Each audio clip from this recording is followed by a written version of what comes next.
അടുത്ത page number 15 plant parts and their functions. പ്ലാന്റ്സിൻ്റെ പാർട്സും അതിൻ്റെ ഫങ്ഷൻസും ആണ്. നമ്മൾ നേരത്തെ ക്ലാസ്സിൽ ഡിസ്കസ് ചെയ്തിരുന്നു. എല്ലാ പാർട്സിനും അതിൻ്റേതായ ഫങ്ഷൻ ഉണ്ട് എന്ന് ക്ലിയർ ആക്കി തരാൻ വേണ്ടിയിട്ടുള്ളൊരു എക്സ്പെരിമെൻ്റ് ആണ് ഇവിടെ കൊടുത്തിരിക്കുന്നത്. അത് നിങ്ങളുടെ എൻവയോൺമെൻറ്റൽ സയൻസ് ഡയറിയിൽ അതിൻ്റെ ഫൈൻഡിങ്സ് എഴുതാൻ വേണ്ടിയിട്ടാണ്. റൂട്ടിൻ്റെ ഫംഗ്ഷൻ എന്താ, സ്റ്റെമ്മിൻ്റെ ഫംഗ്ഷൻ എന്താ, ലീഫിൻ്റെ ഫംഗ്ഷൻ എന്താണെന്ന് ക്ലിയർ ആക്കാനുള്ള ഒരു എക്സ്പെരിമെൻ്റ് ആണ് കേട്ടോ. ഇവിടെ ചോട്ടിൽ കണ്ട ഒരു ഇമ്പോർട്ടൻ്റ് ആയിട്ടൊരു കാര്യം പറഞ്ഞിട്ടുണ്ട്. Plants prepare the food that they need in their leaves. Plants prepare ചെയ്യുക ഫുഡ് എവിടെയാണെന്നൊക്കെ നമ്മൾ പറഞ്ഞിരുന്നു. എവിടെയാണ്? In their leaves. ലീവ്സിലാണ്. This is use for their growth. ഇതാണ് അവരെ വളർച്ചയ്ക്ക് യൂസ് ചെയ്യുന്നത്. The remaining food is stored in different parts of the plant. ആവശ്യമുള്ള ഫുഡ്സ് കഴിഞ്ഞിട്ട് ബാക്കി വരുന്ന ഫുഡുകൾ അവർ ഡിഫറെൻറ്റ് പാർട്സിലാണ് അത് സ്റ്റോർ ചെയ്ത് വെക്കുക. Other organisms use it as there food. വേറെ ജീവികൾ ഇത് അവരുടെ ഫുഡായിട്ട് യൂസ് ചെയ്യുന്നുണ്ട്. അതൊന്ന് നോട്ട് ചെയ്ത് വെക്കുക. മാച്ച് ദ ഫോളോയിങ് കണ്ടോ? പേജ് നമ്പർ 16 മാച്ച് ചെയ്യാൻ പറ്റുമല്ലോ. സ്റ്റെമ്മിൻ്റെ ഫംഗ്ഷൻ എന്താണെന്ന് നോക്കിയിട്ട് മാച്ച് ചെയ്യാമല്ലോ. Leaf, root. സ്റ്റെമ്മിൻ്റെ ഫംഗ്ഷൻ എന്താ? Carries water and nutrients absorb by the root to the leaves. Next ലീഫിൻ്റെ ഫംഗ്ഷൻ എന്താ? Prepares the food needed by the plants. റൂട്ടിൻ്റെ ഫംഗ്ഷൻ എന്താ? Fixes the plant in the soil. അതുമാത്രമാണോ function? അല്ല. Absorbs water and nutrients required for the plant from the soil. നമ്മൾ നേരത്തെ discuss ചെയ്തതാണേ. ഇനി നമുക്ക് next topic varieties of leaves ആണ്. നമുക്കറിയാലോ ഇതിൽ ഡിഫറെൻറ്റ് വെറൈറ്റീസ് ഓഫ് ലീവ്സ് ഉണ്ടല്ലേ. അതായത് എല്ലാ പ്ലാന്റ്സിനും ഒരേപോലത്തെ ലീവ്സ് ആണോ ഉള്ളത്? അല്ല. The leaves R differ in their size, shape, colour and smell. അല്ലേ? സ്മെല്ലിൽ വ്യത്യാസമുണ്ട്, അതുപോലെ തന്നെ കളറിൽ വ്യത്യാസമുള്ളതും സൈസിലും ഷേപ്പിലും വ്യത്യാസമുള്ള ലീവ്സ് ഉണ്ട്. അങ്ങനെ observe the plants in this cold biodiversity garden and complete the table by listing the features of their leaves. അതായത് നിങ്ങളുടെ സ്കൂളിലെ ബയോഡൈവേഴ്സിറ്റി ഗാർഡൻ നിരീക്ഷിച്ചിട്ട് അല്ല പ്ലാന്റ്സ് എല്ലാം നിരീക്ഷിച്ചിട്ട് ലീവ്സിൻ്റെ ഫീച്ചേഴ്സ് ലിസ്റ്റ് ചെയ്തിട്ട് എന്ത് ചെയ്യാൻ വേണ്ടിയിട്ട് ഈ ടേബിൾ കംപ്ലീറ്റ് ചെയ്യാൻ പറഞ്ഞിട്ടുണ്ട്. തുമ്പ തന്നിട്ടുണ്ട്. തുമ്പയുടെ ഷേപ്പ് എങ്ങനെയാണെന്ന് പറഞ്ഞിരിക്കുന്നത്? Long and tapering. നീളത്തിലും അതുപോലെ തന്നെ കൂർത്തതുമായതാണ്. തുമ്പയുടെ ലീവ്സ് സ്മെൽ ചെയ്യുന്നതാണ്. Yes. Colour of the leaves എന്താണ്? ഗ്രീൻ.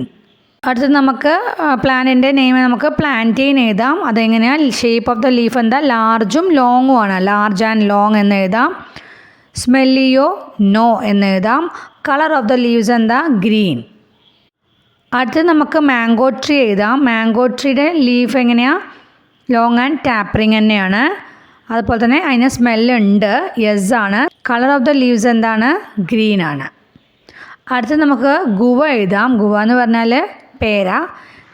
അതിൽ ഷേപ്പ് എങ്ങനെയാണ്? ഓവൽ ഷേപ്പാണ്. അതായത് മുട്ടയുടെ ആകൃതി. ലീവ്സിന് സ്മെല്ലുണ്ട്. യെസ്. കളർ എന്താ? ഗ്രീൻ. അടുത്ത് നമുക്ക് ലോട്ടസ് എഴുതാം. ലോട്ടസ് സർക്കുലർ ഷേപ്പാണ് അല്ലെങ്കിൽ റൗണ്ട് ഷേപ്പാണ്. അതിന് സ്മെല്ലില്ല. ലീവ്സിന് സ്മെല്ലില്ല. കളർ എന്താണ്? ഗ്രീൻ ആണ്. പിന്നെ നമുക്ക് ജാക്ക് ഫ്രൂട്ട് ട്രീ എഴുതാം. അതിൻ്റെ ഷേപ്പ് എന്ന് പറയുന്നത് ഓവൽ ഷേപ്പ് തന്നെയാണ്. അതിന് ലീവ്സിന് സ്മെല്ലില്ല. No. Colour of the leaves എന്താണ്? ഗ്രീൻ. ഇനി എന്താ ചോദിച്ചിരിക്കുന്നത്? What differences did you find? Try to write them down. ഇതിൽ നമ്മൾ എന്ത് വ്യത്യാസങ്ങളാണ് കണ്ടത്, എന്ത് വ്യത്യാസമാണ് കണ്ടത്, അത് എഴുതാനാണ് പറഞ്ഞിരിക്കുന്നത്. നമുക്ക് എഴുതാം there is variety in colours അവർ തന്നിട്ടുണ്ട്. പിന്നെ നമുക്ക് എഴുതാം എന്ത് എഴുതാം? There is variety in shape, there is variety in size, there is variety in smell എന്നൊക്കെ എഴുതാമല്ലോ. ഇനി എന്താ പറഞ്ഞിരിക്കുന്നത്? Place the leaves underneath the paper, draw over it with crayon, observe the patterns. അതായത് നമ്മൾ പേപ്പറിൻ്റെ അടിയിൽ ഈ ലീവ്സൊക്കെ വെക്കുക.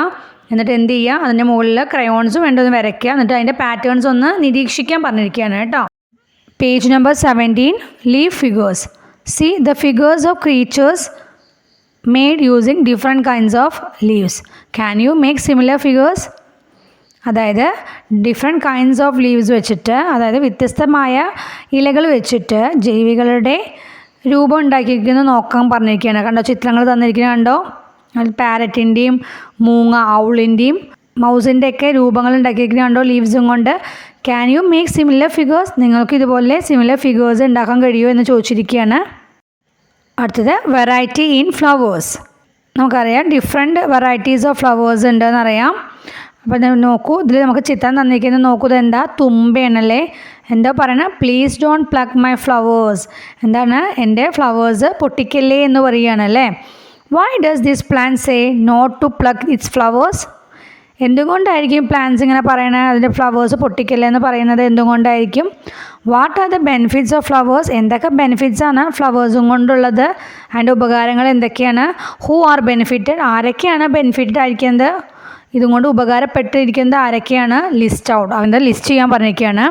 അതിൽ നമുക്ക് ഫസ്റ്റ് തന്നിട്ടുണ്ട് ബീസ് ഗെറ്റ് ഹണി, അതായത് തേനീച്ചയ്ക്ക് തേൻ കിട്ടുന്നു എന്ന് പറഞ്ഞിട്ടുണ്ട്. ബീസിന് മാത്രമാണോ ഹണി കിട്ടുന്നത്? അല്ല. Birds, insects, butterflies also get honey from flowers. എഴുതിക്കോട്ടെ, ബേർഡ്സിനും ഇൻസെക്ട്സിനും ബട്ടർഫ്ലൈസിനും ഒക്കെ ഹണി കിട്ടുന്നുണ്ടല്ലോ. ഓക്കെ. പിന്നെ അടുത്ത പോയിൻ്റായിട്ട് നമുക്ക് പറയാം, some flowers use as medicine. മെഡിസിനായിട്ട് ചില ഫ്ലവേഴ്സ് നമ്മൾ യൂസ് ചെയ്യുന്നുണ്ട്. മെഡിസിൻ എന്ന് പറഞ്ഞാൽ മരുന്നിന്. പിന്നെ നമുക്ക് പറയാം അടുത്ത ബെനിഫിറ്റ് എന്ന് പറഞ്ഞാൽ ഫ്ലവേഴ്സിൻ്റെ benefit, flowers helps the formation of new plants. പുതിയ പ്ലാന്റ്സ് ഫോം ചെയ്യാൻ വേണ്ടിയിട്ട് സഹായിക്കുന്നുണ്ട്. അതൊരു ബെനിഫിറ്റായിട്ട് പറയാം.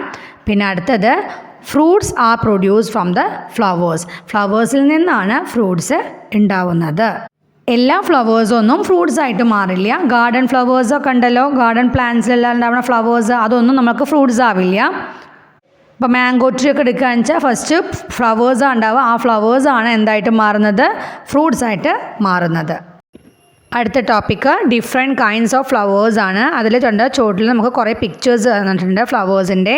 അത് ഏതൊക്കെയാണെന്ന് ഐഡൻറ്റിഫൈ ചെയ്യൂ. ഫസ്റ്റ് ഫ്ലവർ ഏതാണ്? റോസ്. നെക്സ്റ്റ് കണിക്കൊന്ന അല്ലെങ്കിൽ ഗോൾഡൻ ഷവർ എന്ന് ഇംഗ്ലീഷിൽ പറയും. നെക്സ്റ്റ് ജാസ്മിൻ, മുല്ലപ്പൂ. നെക്സ്റ്റ് പോർച്ചുലാക്ക അല്ലെങ്കിൽ പത്തുമണിപ്പൂവ്. അടുത്ത് zinnia. Find out the names of flowers given in the pictures and write them in the space provided. How do they differ other than in smell, colour and shape? Observe more flowers and write about them in your environmental science diary. അതായത് ഈ ഫ്ലവേഴ്സിൻ്റെ പേരുകളൊക്കെ ഒന്ന് കണ്ടുപിടിക്കാൻ പറഞ്ഞു, നമ്മളത് എഴുതിയില്ലേ. ഇനി എന്താ ചോദിച്ചിരിക്കുന്നത്? How do they differ other than in smell, colour and shape. അതായത് ഈ ഫ്ലവേഴ്സ് എങ്ങനെയാണ് വ്യത്യാസപ്പെടുന്നത്? അതായത് സ്മെല്ലല്ലാതെയും കളറല്ലാതെയും ഷേപ്പൊന്നും അല്ലാതെ തന്നെ വേറെ ഏതൊക്കെ രീതിയിലാണ് ഈ ഫ്ലവേഴ്സ് വ്യത്യാസപ്പെടുന്നത് എന്നാണ് ചോദിച്ചിരിക്കുന്നത്. Some flowers are seasonal. ചില ഫ്ലവറുകൾ സീസണൽ ആണല്ലേ. സീസണൽ ഫ്ലവേഴ്സ് എന്ന് പറഞ്ഞാൽ they bloom only in a particular season. ഒരു പെർട്ടിക്കുലർ സീസണിൽ മാത്രം ബ്ലൂം ചെയ്യുക എന്ന് പറഞ്ഞാൽ പൂക്കുക. എക്സാമ്പിൾ പറയുകയാണെങ്കിൽ കണിക്കൊന്ന sunflower, they bloom only in summer season while others Bloom in all season. എല്ലാ സീസണിലും ബ്ലൂം ചെയ്യുന്ന ചില ഫ്ലവേഴ്സ് ഉണ്ട്. അതായത് എക്സാമ്പിൾ പറയുകയാണെങ്കിൽ റോസ്, ഹിബിസ്കസ്, അതൊക്കെ എല്ലാ സമയത്തും ഉണ്ടാവൂലേ. അങ്ങനത്തെ ഫ്ലവേഴ്സും ഉണ്ട്. അതൊരു ഡിഫറൻസ് ആയിട്ട് നമുക്ക് പറയാം. പിന്നെ നമുക്ക് പറയാം സം ഫ്ലവേഴ്സ് ആ മെഡിസിനൽ എന്ന് പറയാം. ചില ഫ്ലവറുകൾ മെഡിസിനൽ ഫ്ലവേഴ്സ് ആണ് അല്ലേ. അതായത് മരുന്നിനായിട്ട് ഉപയോഗിക്കുന്ന ഫ്ലവേഴ്സ് ഉണ്ട്. എക്സാമ്പിൾ പറയുകയാണെങ്കിൽ നന്ദ്യാർ വട്ടം, ഹിബിസ്കസ്, ശംഖുപുഷ്പം, ഇതൊക്കെയാണ് എക്സാമ്പിളായിട്ട് പറയുക. But some others are poisonous.